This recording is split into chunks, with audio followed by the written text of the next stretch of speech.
仲有一個問題。好啦，仲有一個問題嘅，其實咧就漏咗嘅。其實事到如今，到依家呢個此時此刻啦，最主要咧，我想問一問咧，柔道總會究竟佢有冇人接觸過你哋咧？嗱，我哋之前呢亦都透過呢一個霍震霆議員辦事處呢，亦都開過一個小組嘅會議，我哋都解釋翻俾我哋而家所發現嘅問題，反映咗俾我哋嘅主席聽。所謂嘅主席就係黃寶基先生，咁佢都知道我哋嘅信息，亦都將會有咁嘅行動。佢只係會用一個方法，咩方法呢？游說你身邊之前幫你手嘅教練，全部係跳槽嘅跳槽，走嘅走。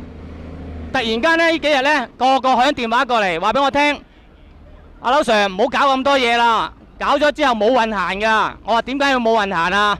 阿霍生唔中意喎。霍生點會唔中意啊？我哋呢班咁積極搞運動嘅，點解會反對呢？佢有冇諗過真實嘅情況係乜嘢呢？就係因為柔道總會有班庸人做嘢啊，所以先影響我哋嘅柔道發展咋。好，唔該晒你嚇。